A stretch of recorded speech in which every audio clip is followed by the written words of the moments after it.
keep him out of Friday's game against Sacramento. Pelicans starting 5 last night. Zion had 40. The other players had 34 combined. Offensive rebounds, he had 3. Everybody else had 4. Brew, yesterday you said you kind of had moved on from Zion being a superstar.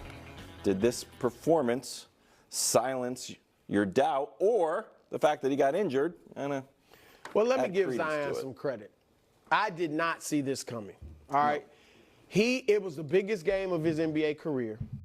For the record, I did call that. I said I'm expecting Zion to have a coming out party and be like, I am here. Let's go. Let's do this. So I do just got to do my little mini victory lap. He's facing a legend that he, I'm sure, grew up idolizing. All right.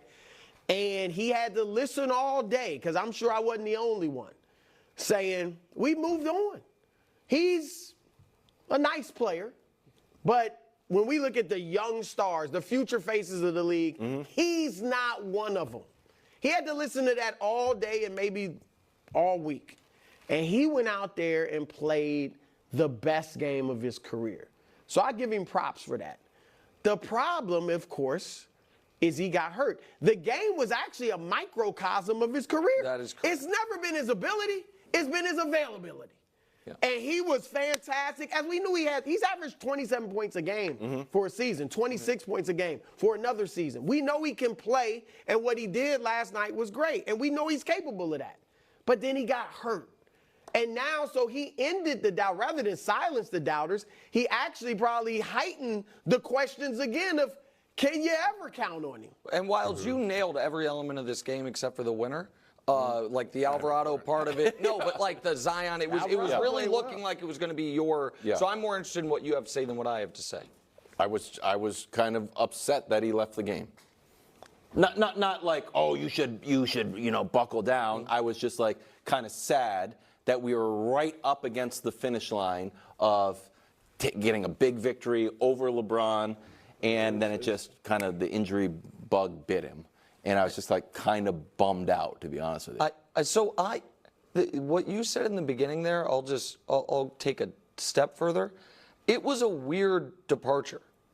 It was weird. Yeah, it was weird, and now they're saying like that for it to be a hamstring, and for him not to attempt to play another possession on it. He knew it. So he points over at the bench. He points over and he's just like despondent. But then he's jogging. He's moving fine. Yeah, so I'm not questioning him, but it was odd.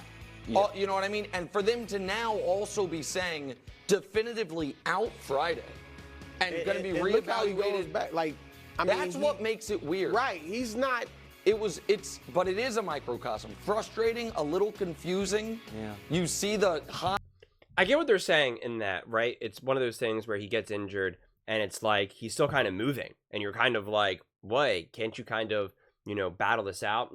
I've tore my meniscus 3 times, and I'm not saying that this is what happened to him, but there's times that you tear it and yet you can still walk around. Like one time I delayed my surgery for a few months, and I was able to, after the initial swelling and the injury went down for a week, like I was able to just walk around and you wouldn't even really have even known.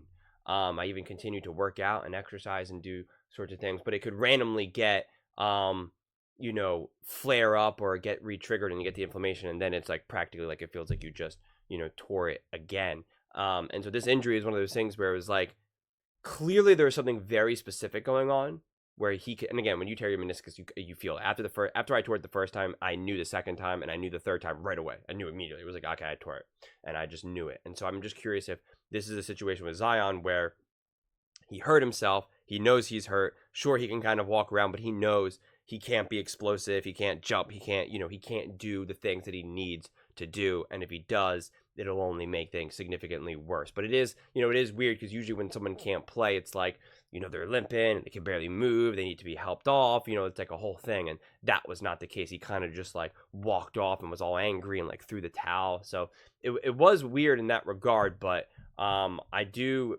defend it though. High levels, but obviously for the Pelicans, it's death. And then there's the whole Brandon Ingram thing. So for what could have been the best night for the Pelicans since they won the Zion lottery, turned into like, do they trade Brandon Ingram this summer? Like, so okay, I think this really is a bummer when you build a team around someone who's so injury prone.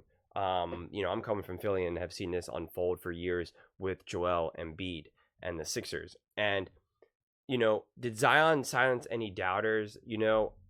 I think no, and this was my feeling as well, and I said this in the comments last night, that this was like the perfect encapsulation of Zion's career, of like, look how amazing, look what he was doing, 40 points. I mean, he was dominant. He was clearly the best player on the court.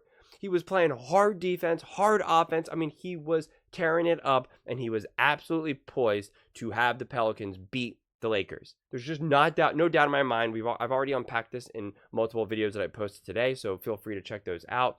But, the score is 110 to 106, when in reality, it was really only a 2-point game, because those other 2 points are added on because of the free throws where you keep fouling them to try to stop the clock. And so if you don't think that Zion is worth 2 additional points, more than 2 additional points, when the dude put up 40 and was unstoppable, I don't know what to tell you. There's no argument against that. So I just think that Zion was playing out of his mind, and I said yesterday that I thought he was going to, that I was sure that he was going to have a coming out party to be like, I am here, I am ready, let's go. That he knows what this moment called for, and that's why he was on a mission. He put his head down, he drove to the basket, let's go. A few times you could see his immaturity when he missed something, or he was upset or wanted a call. You could see him kind of carrying on, and it's very it looks very childish, because in that moment you don't have the luxury. You are not LeBron James. You have not won multiple championships. You do not have the luxury of taking a play off or a moment off, or getting distracted, right? This is what I saw with Lamar Jackson when he threw an interception in the playoffs against the Chiefs, how angry he was and how he slammed his helmet down or whatever. And I'm thinking to myself, you're still in this game. Stop getting so emotional right now. Look at the maturity of the Patrick Mahomes and the Tom Brady's. In those moments, they're just focused on, all right, defense is going to get us the ball back and we're going to get back out there. You don't see that unraveling like you see with these younger, more immature players. And so I saw that for a moment of Zion, but for the most part, he was ready to go, focused, let's go, which I thought was amazing. But then he got injured, and I don't know how you possibly can move forward with this idea of you're going to be able to build a team around Zion. It just sucks. It's just a bad situation to be in. I don't know, on one side, a part of me thinks, and I try to think, if I had this power of a team, if I was the coach, if I was the GM, the owner, whoever, who would be able to really make this decision. Before I gave up on Zion, I would flirt with 2 different options. One, to lose weight significantly. So he's going to be a different player, right? He's not going to be that Zion that we know, but potentially losing a lot of weight. And I mean getting him skinny, thin. Not Kevin Durant thin, but much thinner than he is. He's got to cut the weight. See if that helps with injury. If not, if it's just, dude, that's just your body, that's the way it goes, because AD's injury prone and he's not overweight, and neither is Joel Embiid, and a lot of other players that came before them. And so if that's not the case, then it's we've never seen anyone ever really do this before, but it's okay, you're only going to play 20 minutes. We've already paid you. We can't trade you necessarily, because I don't know if anyone really wants you, nor do we really get much in return for you, since people are only taking a chance on you, and, we're trading you because of your injury history. You're only going to play 20 minutes, and you're not going to play back-to-backs. We are going to baby you to the highest degree we have ever seen a player do, because we believe in your greatness, but we can only get safely 20 minutes a game out of you. And, I've talked about this before, outside of some very specific, bad luck, like a fall or the way you land, majority of the times you get injured, it's because you are weaker in that moment. You're more tired. You're more likely, especially if you're working out, let's say, which is, a lot more linear in terms of fatigue. You're more likely to injure yourself, way more likely, on that last rep than on the first 5 reps, because the more tired you are, the more your form breaks down, that your muscle is technically compromised, and so you're more likely to tear something, and any of the other various injuries that could happen.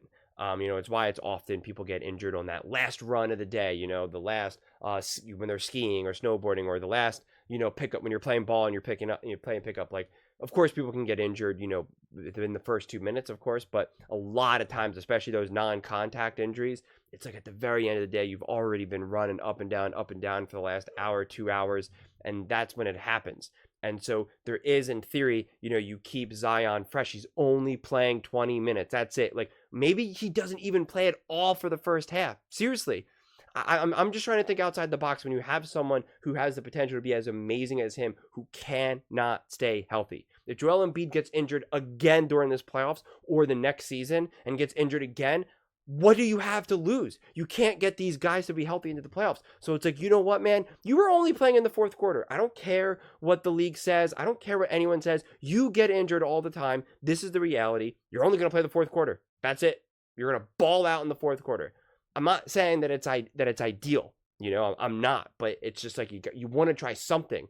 A lot of these injury-prone players have such amazing potential to be just like Zion was unstoppable. LeBron James is a beast, is huge. Okay, and he took a charge and it felt like the whole world shook. Seriously.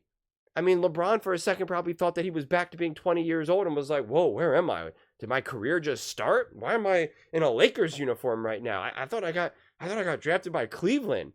It was just like, it was unreal. Zion is a beast.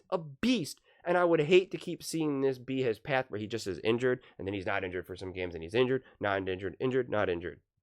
We saw what all that rest did for AD and LeBron back in the bubble. It significantly helped. We saw how it helps AD to, minimize the back-to-backs. Like, all those things matter. And you know what? Who cares if it means that people see you as being weak or soft or this or that? It doesn't matter. You just have to think outside the box and try different things. And if I had that power and that control, I would try first maybe to lose the weight, or I would look into it, right? I would look into see what are the doctors saying, what are the experts saying?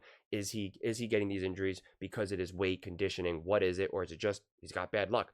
I was very conditioned with all my injuries. It was always bad luck. It had nothing to do with me not being strong enough or fit enough or any of those situations. It was just, some of it was just bad luck in terms of how I was landing and falling and collision, especially with some broken bones that I've had. But at other times, it just is what it is. And so with Zion, it just seems like, we use these words injury prone, I think a little bit too loosely a lot of times, but he does obviously have, a proneness to being injured. And it's figuring out why exactly. Is it because his body can't handle the weight? And so normally people that big, out in the wild are typically not playing basketball, right? That's just, you don't see men that big, out in nature, especially hundreds and thousands of years ago. We're running up and down on a hardwood floor, so you're just pretty much doing something that his body is not designed to do. Very possible. And then again, if that's the case, see if losing weight helps. And if not, then do what I said. Be like, bro, you're only going to play 15, 20 minutes a game. You're only going to play the second half, actually,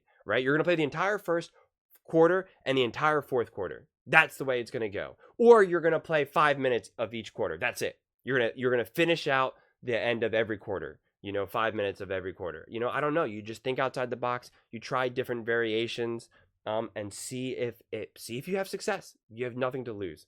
But those are just my thoughts. I would absolutely love to hear yours. Do you think Zion silenced any doubters? Let me know in the comments below. I read every single comment. So whether you agree with me or disagree with me, either way, let's get in some discussions. Let's get in some fights, but let's ultimately have some fun. And please do consider subscribing. We are building an amazing community here, and I would absolutely love to see you part of it. I want to build something that we all genuinely feel connected to, something that we're really excited to be part of. I think we're well on our way to doing it. And please don't forget to give this video a thumbs up, as it really does help with the visibility and the algorithm. Thank you so much, and see you next time.